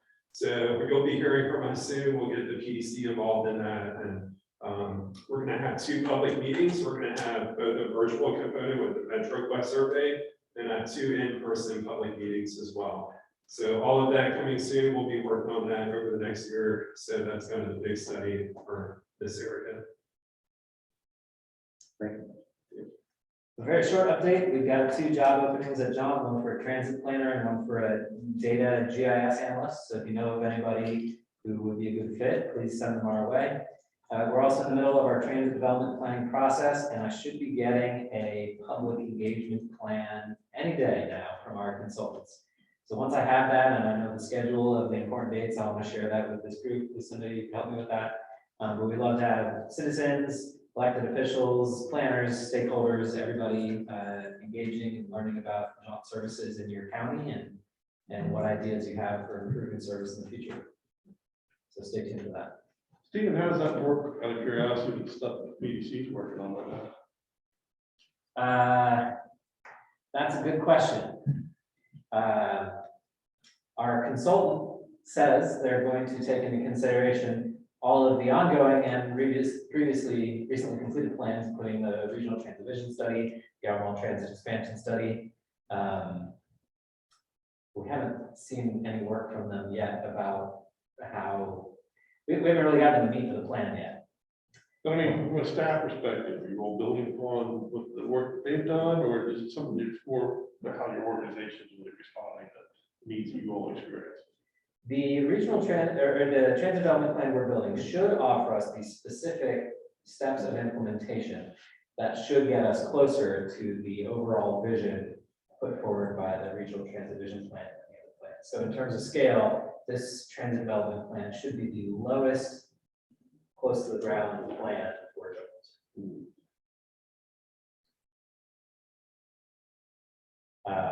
But there's also a competing need that DRPT wants to use the plan just to identify projects so that when we come ask for funding for it later, that The specific project listed in your plan. right. So DRPT's priorities and how they've structured the requirements for the TDP may not place the greatest emphasis on coordination with other regional plans. Interesting. So I think when you consider the full landscape of different types and scales of plan, I think there are still opportunities for improvement in how we coordinate. And the transit vision plan's time frame is 2045, so it's a longer term, larger vision. It has a little bit less to do with implementing what each transit agency is doing now. That would come in next steps. And Stephen and I know about each other's plans and communicate, when you do public outreach, how did this go, kind of thing. He's been very involved with the vision plan itself. Yeah, and I don't think I think that we have an upcoming meeting to provide final feedback on the vision plan. So something I'll be looking to is how big is the gap between whatever implementation steps they described in the vision plan and the kind of things that we've historically seen in the TDP. If that gap is too big, then I think it doesn't seem reasonable that our sequence of TDPs will get us to the vision plan. I recognize there's still a lot of work to be done with the regional plan.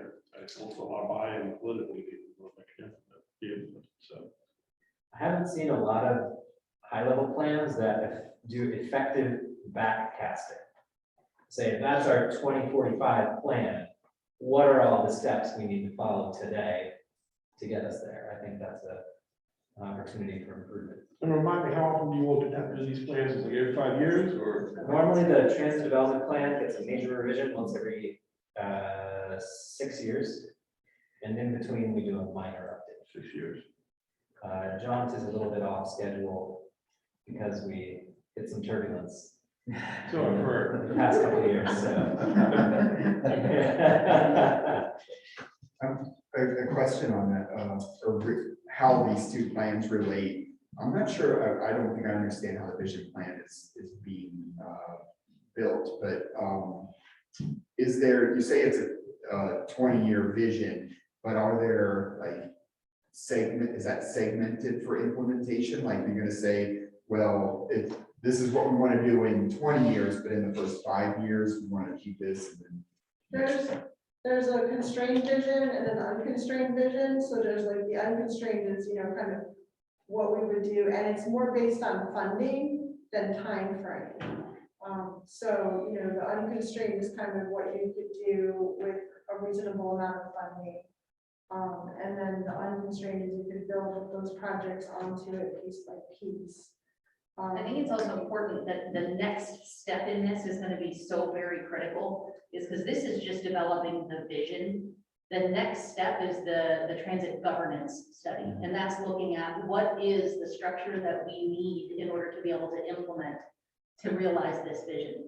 Whether that's the authority or otherwise, we don't want to predict what it might be. But if it's an authority, that this governance study step is going to be the one where we have to really engage all 6 of our jurisdictions to see who would be interested in that sort of regional authority, what type of funding can it bring in, so then we can more closely break down that vision into, okay, if we have this governance set up and this is the type of new funding we can bring in, here are the things that we can implement and create a plan for how we're going to get those implemented over time. I think right now the vision plan is still going with some pretty big assumptions on what the funding could be. And I think until we can further define that, it's going to be really hard to come up with an implementation plan. Yeah, I guess my question was unfair. There's another question. The TDP, Stephen, is that how many years is that supposed to look out? Major update is once every 6 years with a minor update every year. Okay. So a minor update should just say, hey, we finished these projects that were identified. And I think there's an opportunity to introduce some new projects. But your governance study, it was an 18-month study, is that right? You're probably about 6 months into it, so about a year from now, you'd be sort of at a conclusion point. Do I We're remember not that 6 time? months into it. It starts July 1 of this Oh, year, so so- it's 18 months from now. And honestly, I believe that's the next step, and I can't imagine there's not gonna be another step after Yeah, that. And then another step, yeah. we're letting the process kind of dictate what comes next. So the governance study was actually identified early in the vision plan process that we know we're gonna need this governance study in order to implement, and based on feedback from other areas with authorities that said we wish we had done this step first, rather than form an authority and then go back and talk about its governance. No, makes So sense. we're kind of like following the lead in what we think the next steps need to be, with a lot of input from a lot of our stakeholders. Yeah, it's probably an unfair question, but it's kind of interesting. Who knows if it does, 18 months from now, sort of gels, John, or, that they were something else by that time, it may be back 3 or 4 years from now doing this process again, but you have to do it regardless of your plan. I appreciate that. But Christine's right, the governance is so important because the way that CAT and JAUNT are funded, if we use rural money to bring somebody from Louisa into the urbanized area, once we drop them off, we can't touch them again until we're taking them back out. So it's assumed that when they're in the urbanized area, CAT is going to meet all their transportation needs. So the funding structure is assuming a level of coordination between these 2 entities that may or may not be there. And there are, as you guys know, I'm preaching to the choir, but there are so many different variations in what an authority could look like. That's the purpose of this next step, is to say, is an authority going to be an umbrella that's bringing in funding, and then it's funding the transit agencies at certain levels based on whatever's determined, whatever formula comes up? Or is there an appetite in the area for more than just an umbrella that brings in the funding? Whether it's related to operations or mergers, or where the, CAT is held, whether it's in a city or as a regional. I mean, there's so many different variations for what could happen in the next 5, 10, 15 years that I think it'd be impossible to put that into the vision plan. We now have to come back to the beginning and say, like, well, what is the potential structure that can be put in place if that's what we're trying to realize in 25 years? Sure. But we also couldn't necessarily start with a governance study if we didn't know what it is that we were shooting for. So it's the vision plan was really important to start, to get everybody talking about transit as a regional topic versus as a transit provider issue, but more of a regional network.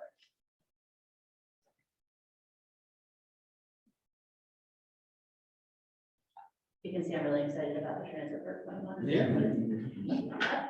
It will be, I think the hardest part now will be making sure we are extremely transparent in communicating with all of the different stakeholders. Because now is when we need to figure out the political appetite and what it is that this region actually wants and what each of the different jurisdictions want to do in order to get there. And that's going to be part of this step. It's also going to be really important for us to be doing a lot of work at the state level to see what it is that the General Assembly will support as far as, I mean, we already have the authority for an authority, but we don't have the funding for an authority. So we're going to have to do a lot of work, both local and state. Does anybody else on the updates? I gotta be someplace at 3:15, so got feedback for all. Thank you all. Thanks. I'll try to do it. Thank you. Jim, you still with us? It's an important conference call. All right, well, since there's nobody here from the public that I can see that joined us, I have a motion to adjourn the meeting. Well, topics for the next meeting? Yes, we'll have the paved rural roads. Yeah. I would love to see an update on that regional bike trail study. Who did that again? Bella and Sandy, I believe. Is that Is that what you're asking? Yeah, the one right before COVID. I can send it to you. Well, maybe you'll do a presentation. It might be best to do that with Sandy's back because I Yeah, haven't sure. worked on that project. Oh, okay. But will you copy me? Because I don't know. Yeah. Okay. I have some ideas for the next one, but I think the one after. Does anybody have anything that they'd like to talk about or hear about in the next meeting? Nothing comes to mind, think of something else. And I have really quickly, and I appreciate everybody staying. It's good that we're back together and we're having a long meeting because we're getting a lot talked about. As I think that we could probably reach out to get more ideas for topics, the colleges in the area and what, especially the Masters of Urban Regional Planning program, what are their Studio 1 and Studio 2s they're working on? Do they want to present to us projects that could be beneficial to rural and urban communities? Is there a way that TJPDC could partner with PVCC, UVA, and others to, here's something that may not be funding for, but something that, your students are looking for a Studio 1 or a Studio 2 capstone project that you could work on, and they, part of that is they would present to us as part of the capstone project. So we're always seem to be struggling for ideas in the meeting, and we always have great things to talk about, but I think that would give us a wider, deeper pool to pull from, and also help colleges and the students get real world experience to present, interview. There might be some elected officials that need to get involved in this to make sure everybody's okay with that. But that's my idea for trying to find more things to do next year.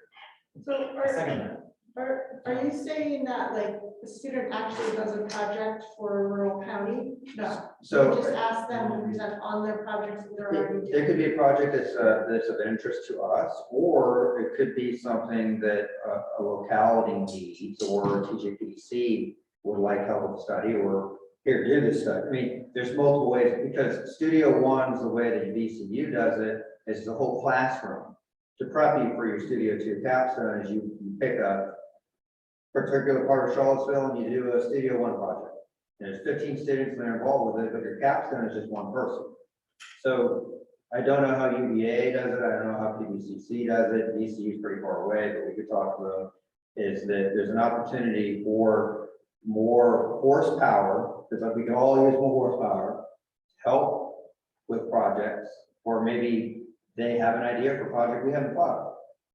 So that's one good. There's a deep pool there, and I think we just got to figure out what the colleges want, what do they need, what are they looking for, what do we need, and kind of work together and making sure that the elected officials are on board with it too.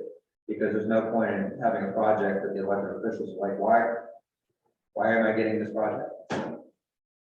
Sorry, I know we're trying to leave, but we're having a little bit of issue, I think, with coming up with topics. I think that would help. And whether I need to reach out, or Douglas, or whoever, whether the TJPDC one has contacts with the universities, whether it's a joint effort, I'm happy to step in wherever way necessary to see if there's any interest. I support it real quick because prior to COVID, we were utilizing UVA grad students in the summer, and they did stuff like what Bella did and, data research, but they also did stuff with fun stuff and farmers market research, or, just some other kind of things that, and they were able to do in about 6 to 8 weeks and actually do something in the summer and present it to the board of supervisors, get that real world experience. And we indirectly need additional research or knowledge, So yeah, I think it's important. You could meet somewhere, don't know where, but any other topics or ideas before we adjourn?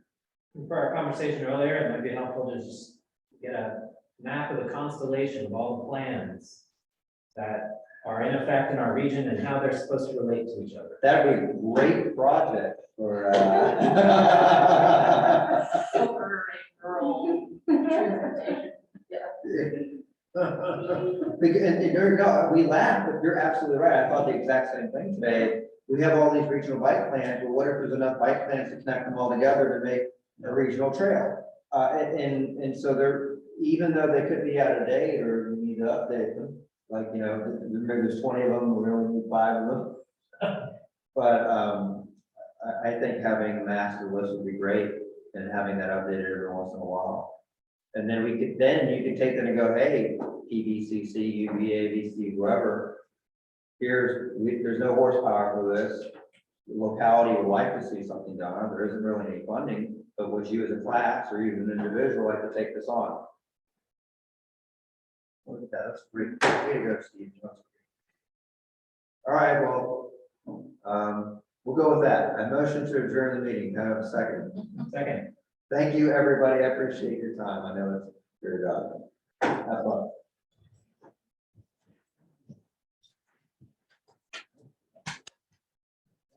Very good. That's what happens when we get together. Huh? Almost. I haven't seen you in a while. Continue.